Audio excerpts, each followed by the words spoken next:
So listen. Okay, you hold it. So in memory of Eli Warren, this is something really fun that the kids and the families can get involved in.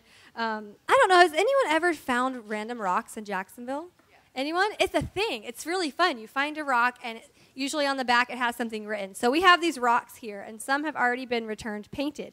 The idea is that you take a rock, you paint it, you bring it back to the service, and then you are going to leave with someone else's rock, and then you place these rocks around the city, and people will find them. And Relia and the family have come up with a hashtag. It's hashtag love like Eli. So when you find a rock, or anyone who never knew Eli will find a rock, they search the hashtag, and they see Eli. So his memory and his legacy is continuing to live on in a fun and adventurous way. So, if you haven't got any rocks yet, there's a bag of unpainted rocks. Come get some and then bring them back. Does everybody get that? And if you don't have kids and you go, what in the world are you talking about? It's just something kids do right now. So we were at playgrounds and my kids were like, look, I found a rock. I'm like, why is there a painted rock here? They're like, because. I'm like, oh, all right. That's a good reason. So it's like a simpler version of geocaching. Well, good morning, guys. I'm Brian Wages, if you're a guest here. I'm the worship pastor, soon to be lead pastor here later this year. Jeff cheered for that. If you missed, we announced that a couple weeks ago. We'll have more about that later, but you might as well pay attention today because I'm just kidding. I'm going to invite Andy to come up here. He's going to read. Whenever we have large sections of Scripture, I like to have Andy read them because he reads way better than me. And but we're going to be talking today of a verse. And if you want to turn to it, they'll have it on the screen. It's in 2 Kings 5, 1 through 19. It's a story. And the message will be called, What Have You Got to Lose? All right, and it's a story about a man being healed. So, yeah, it's just the front. So here we go. Now Naaman was commander of the army of the king of Aram. He was a great man in the sight of his master and highly regarded, because through him the Lord had given victory to Aram. He was a valiant soldier, but he had leprosy. Now bands of raiders from Aram had gone out and had taken captive a young girl from Israel, and she served Naaman's wife. She said to her mistress, if only my master would see the prophet who is in Samaria, he would cure him of his leprosy. Naaman went to his master and told him what the girl from Israel had said. By all means go, the king of Aram replied. I will send a letter to the king of Israel. So Naaman left, taking with him 10 talents of silver, 6,000 shekels of gold, and 10 sets of clothing. The letter that he took to the king of Israel read, with this letter I am sending my servant Naaman to you so that you may cure him of his leprosy. As soon as the king of Israel read the letter, he tore his robes and said, am I God? Can I kill and bring back to life? Why does this fellow send someone to me to be cured of his leprosy? See how he is trying to pick a quarrel with me? When Elisha, the man of God, had heard what the king of Israel had torn his clothes, he sent him this message. Why have you torn your robes? Have the man come to me, and he will know that there is a prophet in Israel. So Naaman went with his horses and chariots and stopped at the door of Elisha's house. Elisha sent a messenger to him to say to him, go, wash yourselves 7 times in the Jordan, and your flesh will be restored and you will be cleansed. But Naaman went away angry and said, I thought that he would surely come out to me and stand and call on the name of the Lord his God and wave over the spot and cure me of my leprosy. Are not Abana and Pharpar, the rivers of Damascus, better than all the waters of Israel? Couldn't I wash in them and be cleansed? So he turned and went off in a rage. Naaman's servants went to him and said, my father, if the prophet had told you to do some great thing, would you not have done it? How much more then when he tells you, wash and be cleansed? So he went down and dipped himself in the Jordan 7 times, as the man of God had told him, and his flesh was restored and became clean like that of a young boy. Then Naaman and all his attendants went back to the man of God. He stood before him and said, "Now I know that there is no God in all the world except in Israel. So please accept a gift from your servant." The prophet answered, "As surely as the Lord lives, whom I serve, I will not accept a thing." And even though Naaman urged him, he refused. "If you will not," said Naaman, "please let me, your servant, be given as much earth as a pair of mules can carry, for your servant will never again make burnt offerings and sacrifices to any other god but the Lord. But may the Lord forgive your servant for this one thing. When my master enters the temple of Rimmon to bow down, and he is leaning on my arm, and I have to bow down there also, when I bow down in the temple of Rimmon, may the Lord forgive your servant for this." "Go in peace," Elisha said. Amen. Thank you, Andy. So I want to talk to you guys today. I originally was reading. I encourage you, go to 2 Kings. I think we'll come back other times and go through all of these stories. But I wanted to go through. I started typing up a message that had I started at chapter 4, and there's rapid succession of very important miraculous stories, and I was going to go through all of them. This was just one. And I was talking to my wife about it, and she's like, perhaps focus in, We don't have 7 hours to go through, So you can thank my wife that we'll go back and talk about those later. But it was kind of making a point of, I want to talk about, this message today is going to be for people who have a problem or have problems, which I'm sure none of you have any problems. So the 3 or 4 people here that have problems, I'm talking to you. But problems that you want, if you're a believer in the Lord, you've got to, I don't want to speak for you, but how many of you, you don't have to raise your hand, have had problems in your life that you've asked God to help you fix? Okay? Some people did raise their hand. So that's what I want to talk about. When we invite God to fix something in our lives and how that interaction happens. And I want to focus on this one story from the many that I was looking at. And it's about a guy named Naaman who is a commander of an army, but he has a problem. And I like this guy. I like his attitude. He kind of reminds me of Jesus when Jesus is walking in his part of his ministry. He's healing people, and the word gets out about that. And there's a famous story where a Roman centurion who's not he's not Jewish. He's outside of that. He says, his servant is sick, and he's like, "Hey, sends word, can you heal? Can you heal him?" He's like, "Oh, I'll come and heal him." And he's like, "Oh, you don't even have to do that. I'm a commander of people, and so if you just give word, I know it'll happen."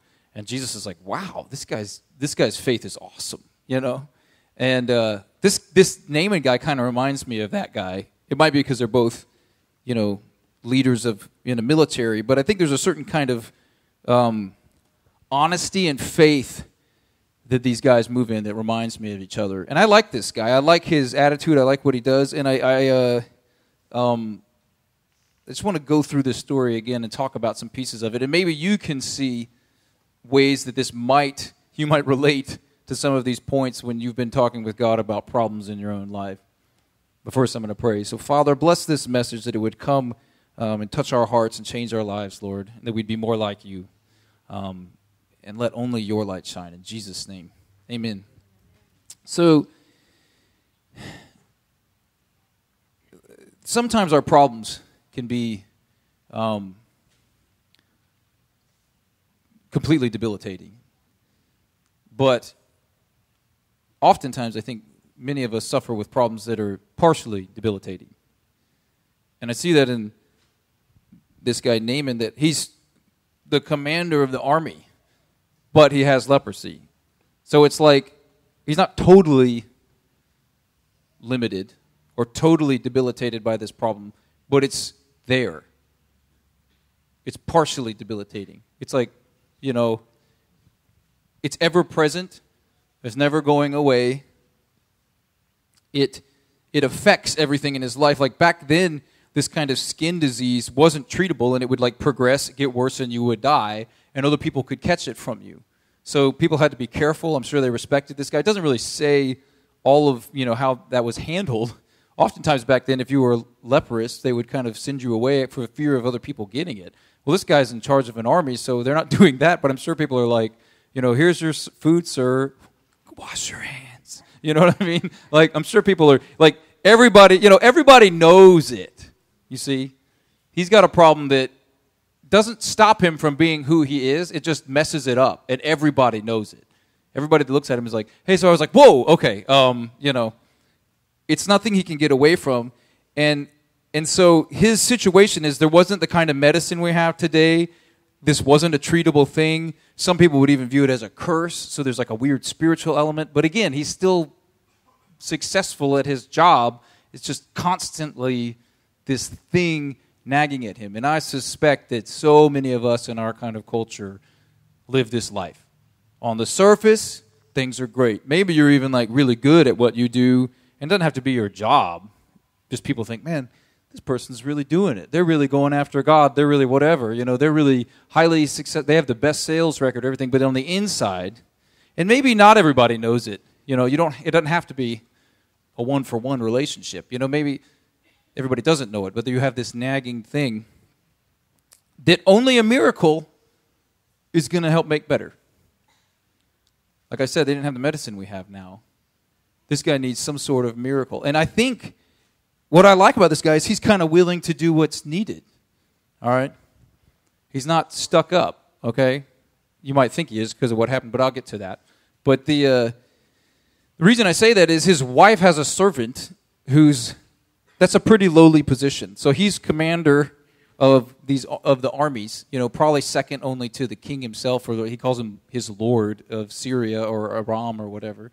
And so he's a high-profile, highly successful, strong leader that people look up to. And then this lowly person in his society, he's like, I know how to fix this. He needs to go talk to the prophet in Israel. And I think it's a testimony to this guy's attitude and spirit and willingness to listen that he's like, that's a good idea. And then not only does he have to say, that's a good idea, he goes and tells his king, hey, I think I might have a solution here. And I like that guy too, because he's like, that's a good idea. They're listening, you see? This willingness to, God, I'll do whatever it is. I'm open. I'm looking, and I'm willing to follow at this point, you see? So he says to his king, hey, I need to go find out more about this. His king says, yes, you do. So he sends him with letters to ask about this. But I think that it's like he takes this suggestion seriously, and he acts on it. And when he gets there, he had two problems. One is he went to the wrong place. Maybe it's the right place, like culturally. Like he goes to the other king with a letter from his king saying like, hey, fix this, But that's not the guy who's going to do it. You see what I'm saying? He went to the wrong guy. I don't know if protocol would, imply that. But like somehow this gets mixed up. And that guy's like, the king of Israel is like, what? How am I? What? I can't do this. So it doesn't even go. So he goes to the wrong place, and it doesn't go well. And I don't know about you, but there's been times in my life where, and I'll share about something in a minute, but when I've gone with good intention, seeking something from God to the wrong place, and it doesn't go well.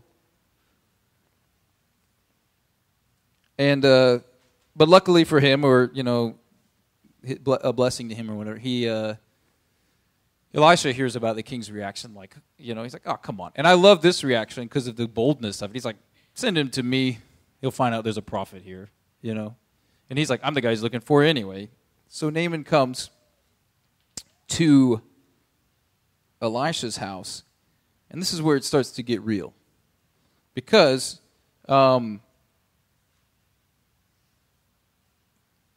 he wanted to be cured, and he was willing to follow God.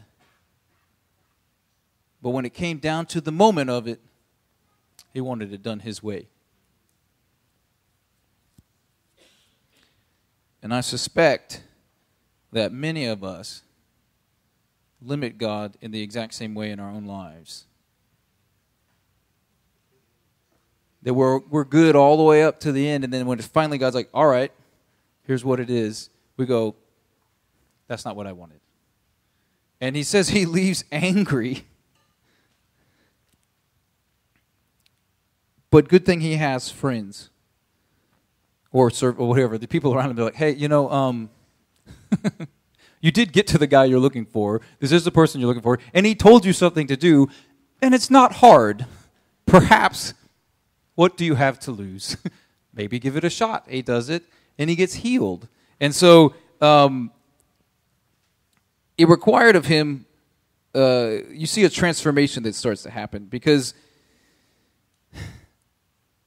and I'm going through this quickly, and then I'm going to come back through it again and break it out a little bit more, and I think you'll see maybe some more of what I'm saying, that what Naaman had to do in all of his boldness and all of his strength is he had to stop, listen, and trust first that this was the Lord, and then to see it through. And this is where I started like, okay, I like this guy, because he could have been angry. He's a high-profile guy, and so is Elisha. Elisha's a prophet, and Elisha's talking straight to the king and stuff like that. These are top-notch guys. They're not, they're known. You know what I mean? Not only are they famous, but they even have roles in society that are a big deal. And so there's kind of protocols and things. And he goes to Elisha's house, and Elisha doesn't even come out and see him. He sends a guy out, which is kind of perhaps a slap in the face, or at least this guy's like, wait a second. Because he says, I thought he'd come out. And he has it all figured out in his head. I know, and you can read some of these other stories that I was going to talk about, the kind of stuff that Elisha's been doing. This guy's not wrong to think this. Like, I'm sure on the way over, people are like, yeah, I've heard he's done this, and yeah, I've heard he's done that, yeah, I've heard he's done this. So he's kind of gone, oh, if God does these sorts of things, then God will do this sort of thing for me. You see what I'm saying? As he starts to put God's action into a box that has to function this way. And my gosh, guys, we all do this. And I hope that as I'm saying this, you're going, oh, man, I'm realizing now, that I've done this to God. And he puts God's action into a box. And then Elisha, trusting the Lord and doing what God says, I believe, sends somebody out to tell him what to do. Like, almost like that Roman centurion, you don't need me to come. Just go wash 7 times in the Jordan River, Not on his list. He wants him to come out, wave his hand over, and then he'll just be healed. It's only the miracle he's looking for is defined by the process, not just the result. It's defined by how he gets there, not just what he's looking for. This is the error he has. Everything's good. He's going for it. He's trusting. He's thinking, but then the last piece is it has to happen this way. And so he leaves angry because it didn't happen that way. Because he put God in a box. Now, to our culture, where sometimes when you talk about miracles, that can get strange. Well, I'm jumping to a different place. I don't want to. We'll come back to that, all right? Think about how do we define miracles. We'll come back to this in a second. But he listens to his friends. What have you got to lose? And he finds like, you're right. So he does it. And then the other thing that he does, which is another reason I think I like this guy, is that he says, you got to do this 7 times. And it does bear some resemblance to some of the ritual washing of the Jewish people at the time. But it's kind of not. It's, it's its own thing. 7 is an important number. And he's submitting to all of this. Like, okay, I'll do it in your river. I'll do it your way, and I'll do it the number of times your God says I have to do it. And I think that, like, the humbling of this is a grand guy. Now, he's got to go down and wash himself once. Nothing happens. Twice. Nothing happened. And we go, well, they said 7 times. Like, what is the big deal? When God gives you something to do and says 7 times, sometimes on the 5th time when it doesn't work, you're like, this doesn't work. and you stop. But he didn't. He saw it all the way through to the end and came up healed. And again, this is not a big part of this, is that he gets completely cured. And I like his response because he immediately goes back and he's like, let me give you all this stuff and all this kind of thing. And Elisha's like, no, look, we don't need that, But then he's like, well, then let me take dirt with me because I'm going to set an altar on it. And when I'm going to worship your God now on his land, even though I have to go back and do my job, but I'm going to have my own little place, to worship. And I think it's funny, the end story, which I'm not going to really talk about at all. He's a thorough person, this guy, because he's like, I'm only going to worship your God. He's like, but there is this one weird part of my life where I have to help my king worship his God, which I know isn't God and isn't something, but he has old, so I have to help him kneel. So just, no, I'm not kneeling. I'm just helping him kneel, and, I just think it's funny. He's like, you're good, And there's more that keeps going, but we're going to go back and look at this again. Because how do we evaluate the activity of God? Okay? When we try to talk about a miracle, what is a miracle? What gets to count as a miracle? What are you looking for as a miracle? Some people, and what I think is the definitions we build, tend to, because of experience, because of stories we've heard, maybe even reading the Bible, you can build a box that you have decided God has to operate in order for it to count as a miracle.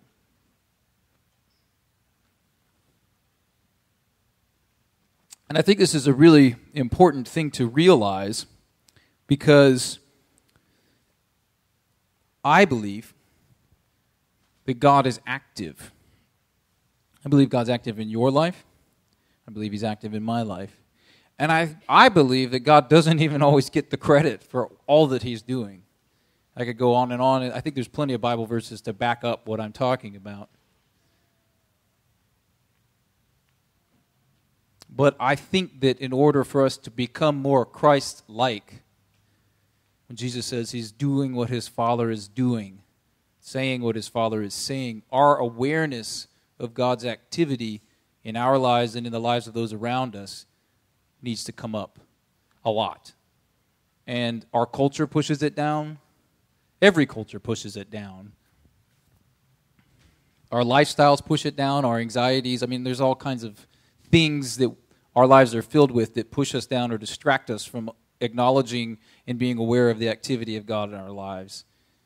And it's not all the same thing. You see, some of us who've been around for a while, when you're saying, what is a miracle? You go, well, somebody's blind eyes being open. I don't think there's anybody in this room that would say that if a blind person came up here, we laid hands on them and prayed for them, which is biblical, and they could see again. No one would say that's not a miracle. Or, I don't think anybody would. You might say we lied and it was all a sham or something like that. That's a different conversation. Assuming it actually happened, okay?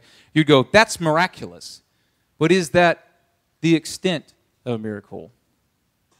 What about God changing someone's heart? Is that a miracle? What about someone who is against God and everything of God and everything good, filled with hate, changed, either in a moment or over, I don't know. Is that a miracle? What about somebody being led by God to give you money? Hey, I don't know what this means, but God told me to give you $100 right at the exact moment that you needed $100 and you didn't tell anybody. Now, that's actual money that person earned or whatever had, U.S. currency, legal, It's not, God didn't make the money out of, it's actual money printed by the U.S. government, They handed it to you, but it was at God's leading, and it's exactly what you needed. How is that not a miracle? Or God says to tell this person, this encouraging word, I love them, or you see them, or you're thankful that they're here, or that you're thankful for what they did, and that's exactly what they needed to hear. Why is that not a miracle? I think they all are. I think a miracle is a better definition, maybe a fuller definition, is God's activity or heaven touching earth. You know, we sing in that song, Sloppy Wet Kiss, because like in this story, when heaven touches earth, it kind of sometimes gets messy. We don't always react the proper way. It's not that God does anything wrong. We do. And I think that we start to build boxes. You know, lots of us are comfortable with God doing grand and huge things. And they tell this guy, if he had told you to go do something really hard, you would have done it. But because it's easy, you don't want to. That's a box. He's like, I'll do it if it's hard. Or if it's this instantaneous, like, wave your hand sort of thing. I'm comfortable with those. I'm not comfortable with the go wash, you know. Other people, like, if it's instantaneous, it only counts if it's instantaneous. Well, there's times Jesus healed people that wasn't even instantaneous. And there's other times, bookend this story with a couple other ones where things weren't instantaneous. A woman's child dies, and Elisha prays for him. Or he sends 3 things. He sends a guy ahead with a stick. Nothing happens. He lays and prays on him. Nothing happens. The third thing, the second time he prays for him, the kid sneezes, and then he's like alive again. Now you go, is that not a miracle? Of course it's a miracle. But then it's like, what about that middle area? You see what I'm saying? This is what I'm interested in. Because I feel like we live so close. You know, he lays on him and prays for him one time. I guess God doesn't want to raise, you know, and then that doesn't make it in the book. You see what I'm saying? I don't know how he knows to do it again. I don't know if he showed up the whole time knowing he was going to do it twice. When I read the story, he lays and prays on the kid, and then he's like, and he says he walks around the house. I mean, that doesn't, to me, sound like a guy who's like got a plan as much as I would like to imagine. I can't say he didn't, but if it reminds me of my life at all, I'm like, oh man, what do I do now? You know, and I'm praying, and then God, do it again. You know. Anyway, so if sometimes it's like God only operates instantaneously. That's a box some of us build. You know, other people are like guys a lot. You know, I'm not comfortable with getting anything for free. I want to pay my own way. You know, like this guy. Even after the miracle, he's like, all right, I want to pay for this in some sort of way. And he's like, no, you can't. You know what I'm saying? And that's like a box that God has to smash. We're like, God's love for us is not earned. And the reason this is an important aspect, this box you put God in, is that you can start very slowly with a good heart of, I don't want anything for free. I want to pay my own way. I want to take care of things. I'm a strong man. This is how you do things, or whatever. And slowly but surely it morphs into, God, you owe me because I did this for you. And he's like, whoa, you see what I'm saying? And he smashes these things for our own benefit because God doesn't owe us anything, but he loves us and he gives us things because he loves us. It's completely different. And he doesn't like to entertain the junk in the middle. Anyway, we're bringing boxes. Another box is that some people are only comfortable if God does things that aren't weird. And your problem is that the Bible is quite full of weird. And if you don't think that story I just read you is weird, I want to talk to you because your life is probably really interesting. But the greater picture is this. If you just want to, we just lay it out. Usually we define weird as something I don't know about or something I haven't experienced, which is fine, except for you haven't experienced most of the things in the world. Even forget God and forget the spiritual world. Have all of you seen Niagara Falls? You know? Have all of you been to Paris? You know?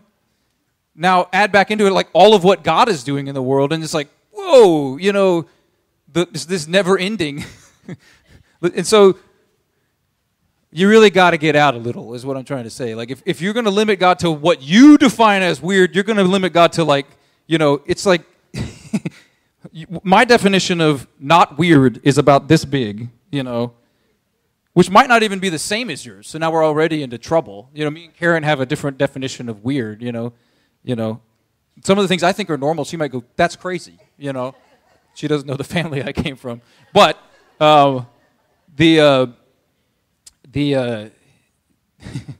Sorry, I lost my train of thought. The box that you build called not weird, God could be operating right here. And you have this tiny little area that you're willing to operate. And then just a fraction outside of that, God is pouring out. You're like, no, I will not, or I won't not, or I won't even see it sometimes. Like, I can't see, just because it's weird. And I say, what do you got to lose, guys? Especially if it's that thing that's driving you crazy. So don't be limited by weird. Now, other people think if it's not weird, it's not God. This is also a problem because God does pretty normal things sometimes. An infant child can understand love and can feel love and can give love. That would not be defined as weird. And it's the foundational core quality of our Father. So don't build a box around weird, not weird, all of these things. And I could go on. The main thing is this. If we want to be Christ-like people, if we want to follow Jesus, as he says, I'm saying what my Father is saying, I'm doing what my Father is doing, you have to, like Jesus, operate in a full trust of God, whether he moves inside the box that you're comfortable with or outside of it. The funny thing is, a lot of us that come from boxes, and we've smashed some of these in our lives, so as I'm saying things, you're like, yeah, I used to do this, and I used to do that. Like, you get it, and you understand, and I know I've done the same thing. And the funny thing is that sometimes now that box becomes a black spot in your life. Like, I'm free now. I understand God is not inside this box. He's everywhere else. And I go, well, yeah, and inside this box. You follow what I'm saying? Like, freedom isn't getting out of the box. Freedom is like not caring about the box anymore. You know what I mean? If you smash it, this space is available to the freedom. You see, it's not like God's not there. Okay, so I'm laboring on a point, but I want to tell you about something. Are you okay if we get real for a minute? Half of you are okay with it. The rest of you will be uncomfortable because it's going to be weird. No, I'm going to tell you a story about my own life that relates to this, because I think it's something you may need to know. But I also think it might encourage you. And then I'm going to invite the band up, and we're going to sing a song together. And I'm going to sing the song, too, because I want to. And it'll be good.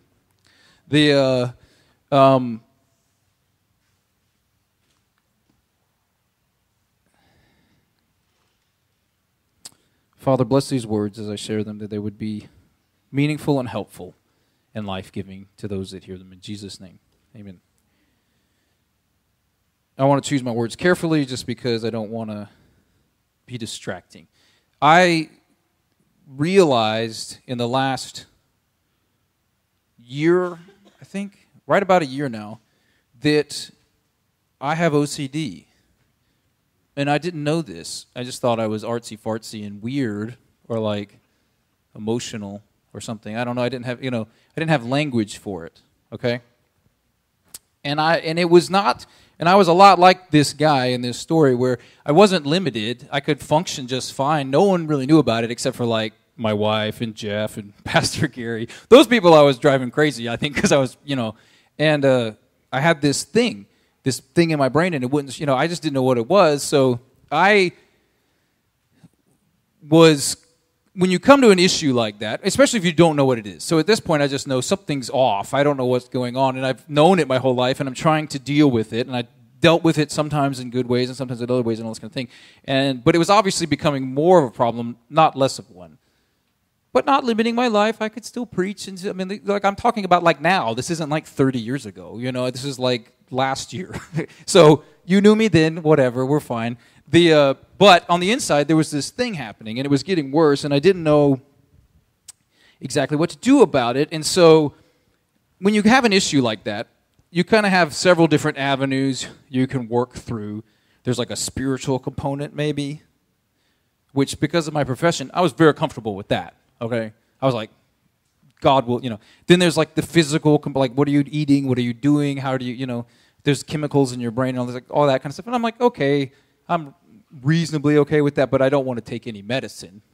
I'm not doing that. And then the third category of like psychological treatment or some kind of help you evaluate.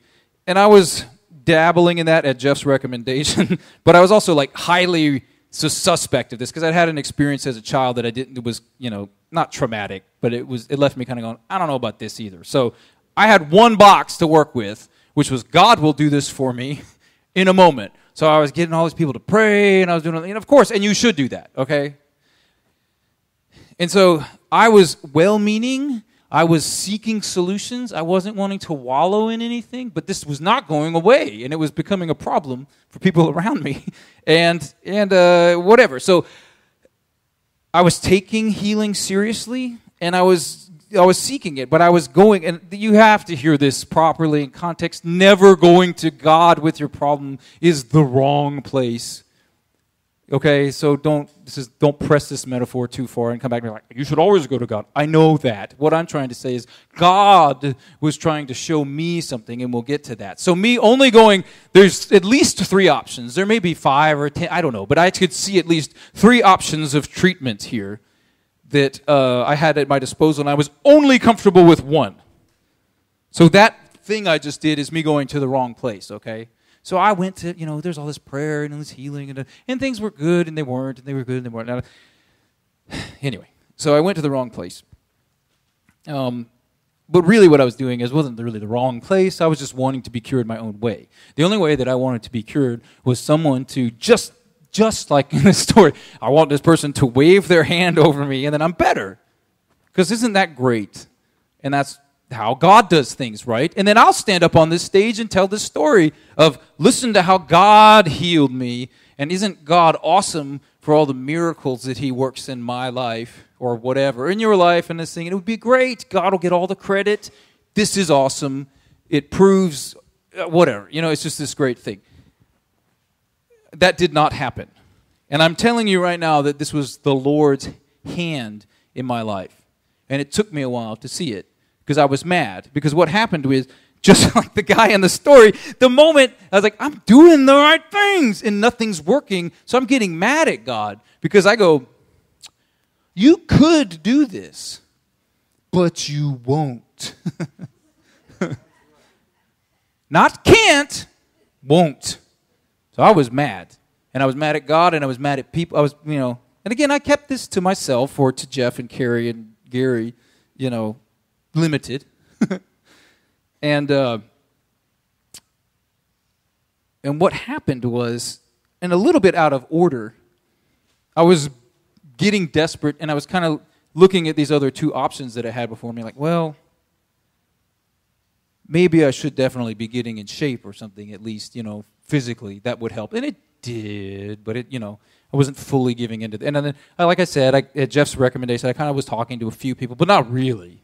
See what I'm saying? I was still, my focus was all over here. And it got to kind of a breaking point where I was like, I literally prayed, God, you have to show me something, or I'm going to need to make some major changes in my life or something. I don't know, something has to change, like now. And God's mercifully answered my prayer. We had some friends over for dinner, and they shared a story, which they were just talking. Like, hey, wow, and look, if what I'm sharing right now is something similar to what you're dealing with, this solution, this doesn't work. You can't go, now I'm going to build a box that it has to work the exact same way that God worked in Brian's life. It probably won't, okay? It's about submitting to God, okay? So don't think I'm telling you the solution to depression or the solution to, it doesn't work like that. It is not one size fits all. For some of you, you're holding on to a sinful life, and you will not find the joy of the Lord till you let go of that. There's pornography destroying your heart and your life, and you can't have both. It's ripping you apart. That has to be let go of and repented of. Things like that. Or some of you, God will you will wave your hand over, and the Holy Spirit will fill you, and your life will be different, Some of you are plagued by something that God's put in you to drive you to find something. I can't tell you all of that, so I can't stress this enough. this is not the solution for everyone, but it needed to be for me. And so we had some friends over. They're just sharing in their own lives, and they're describing they had had some things and some stress and this thing and blah, blah, and then mentioned, yeah, I went and actually got this treatment, and there was this medication, and it really helped me. And literally verbatim what they were describing, I was like, oh, man, this is me. And when they left, my wife was like, you know that was you, right? I'm like, yes. And that day I made an appointment to talk with the doctor, and then I talked to the doctor, hey, da-da-da-da-da-da. And this is when I found out the word that I needed to know. It's like, oh, you have OCD. And I said, no, I don't. I don't wash my hands. And they were like, I mean, I do wash my hands. I don't wash my hands all the time. Y'all know what I mean. I do wash my hands. Though some people don't in the bathroom. Y'all need to step that up. He says, you have OCD. I said, no, I don't. I don't do that kind of stuff. And he's like, no, you don't understand what it is. And then he started explaining it, and then I started reading about it. And I was like, oh my gosh, there it is. And he's like, I'm going to give you this medication, see if it helps. So this is straight up the second category, all right, which I was like, I'm not comfortable with this, okay? We're not going here because, this medicine thing will mess up my brain. It's not going to work. And I'm sorry if, I take medicine now, guys, so don't think that, I'm downing on it. I was just at that point, that's not an option for me. I'm the wave the hand guy. It's going to work. God gets all the credit and all this kind of stuff. This is what a miracle is, only right here, not this. This is just, I don't even know what this is. It's probably bad. It's not good, And so God had to break me out of this box and take me here. And I got this medicine, and I took it. And literally 30 minutes later, I was like, whoa, this is how normal people feel, and there's a lot more to say about that on the medical thing, but it doesn't really matter. It was helpful. It doesn't usually even work that way. That's kind of miraculously fast, if you follow what I'm saying. And what came from that is, as I would tell some people about it, they would say to me, well, God may one day heal you. And I was like, okay. I'm fine with that. You see, this box isn't shut off either. If I wake up one day and this is over, awesome. But from now, what God showed me through this whole thing was, he's like, you don't understand how what I'm doing. I walked up to the house of God and said, come out here, wave your hand over me, and do it my way. And he said, no. He's like, you're going to do it this other way. And I said, what? I'll do something hard. Or, let's do something awesome. Let's do something where, you get the credit. Send me on a journey. I'll go do something awesome, and I'll still come back and say, God led me, and it was this great thing. Or just come out and, and then, who can argue with that? That's definitely a better idea. And God was like, absolutely not. Come over here and do this. I'm like, this is normal stuff. You know what I mean? Non-Christian people know about this. How are you going to get the credit for healing me when it's medicine? Because that's normal, Anyway, it didn't solve everything in my life. My wife can tell you I still have plenty of problems, but it really helped. And it also really helped me see how God is moving in people's lives, just way broad. It opened my eyes so much to God's activity in my life. And when people would say to me, maybe God will heal you one day, I'm like, absolutely. But he's healing me now, okay? And I don't look at this as any less of a miracle. My wife doesn't look at it as any less of a miracle. You guys won't in the coming months. But the importance of it in my life is so extreme. And it seems almost like it could have not happened. Like this guy, he got so close. And then he tells him, go wash in the river 7 times. Bye. And he's like, what? I'm not going to do that. And just because he listened to his friends, how many of y'all know we need the people around us? Because sometimes you need somebody around you to tell you, you have to step out and be bold here. You have to do this great thing. You have to do this great thing. Sometimes we need that. But I think a lot of us really need to listen as God is speaking through those around us these very normal things that might be miraculous if we would do them, and not just do them once, and not just do them twice, and not just do them 3 times, but do them 7 times. See it through. You don't know the end. You know, it's like one of those funny things, like, do you pray and read your Bible? No. I'm like, okay. You want to get to know God better? Yeah. Like, but I don't pray and read my Bible. It's like, well, start there, And I'm not going to tell you how much, but I mean, start there, I'm like, well, I did that for a while. I was like, go keep doing it, And so, like, what I'm saying is that, like, we think we're so deep, and we think we see so, like, much further than we do.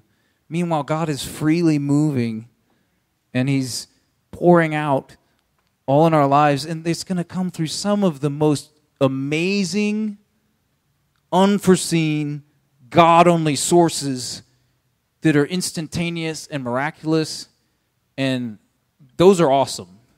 And it's going to come through, like, just hugs from people and advice from people. And it's also going to come through the most mundane, I don't even know exactly how to define that, like the most mundane, ritualistic, like, life skills almost. That might not be the right word, but you get what I'm trying to say, that there's God's activity is throughout all of these places, and by limiting Him, we're just cutting off. I see it like this, like we're opening. It's like there's a lot of hose bibs, and we're trying to fill up with the presence of God, and we keep opening the wrong ones. Meanwhile, there's like a fire hose behind us, one that we won't touch, And sometimes it's the silliest one. Like, what? And so anyway, I don't want to keep belaboring this position, but I pray that we could find through this story, and even through my testimony, an openness to, well, first off this. If you think it's weird that I shared that, like, I don't know what to say. I feel like church often tends to be a place where people think they need to pretend like everything's fine, but then... Hey, come on! Like, seriously, like, so it'd be better for you if I pretend like that's not happening in my life and then act like I never have any problems. That's just for you normal people. You know what I mean? Jeff and I have plenty of problems. You see what I'm saying? We maybe more, I don't know. But the thing is, it's wrong. It's sinfully wrong for us to create a culture in the church where you're going to go off to the bar or you're drinking with friends, and that's where you're real, and you come here and pretend like everything's fine. That is not the body of Christ. The body of Christ is where things are real, realer than real. It doesn't mean we all come and wallow in things all the time. We're victorious. We're singing these songs. We're singing for a reason. This is how we fight our battles, and we do win through the blood of Jesus and all this thing. But you can't come faking it, and we do all the time. So my encouragement to you, this microphone's falling apart. My encouragement to you is the title of this message. What have you got to lose? You've tried everything else. What do you got to lose for that? Open that last tap. You might be surprised what you find. So come on up, guys. We're going to play a song. We're going to play You Made a Way, which is a song about the sacrifice of Jesus in our lives. Because, guys, living a Christian life is not easy, okay? When Jesus says, take up your cross and follow me, He's talking about the difficulty, but the worthwhileness of this Christian journey. It doesn't all happen in a day. Some things do. Some things don't. But we follow our King. And I just want you to sing this with me. If you want to come down here and pray, by all means, come down here and pray. But if not, just stand and let's sing this song together. And then I'll ask Jeff to pray at the end because I'm singing.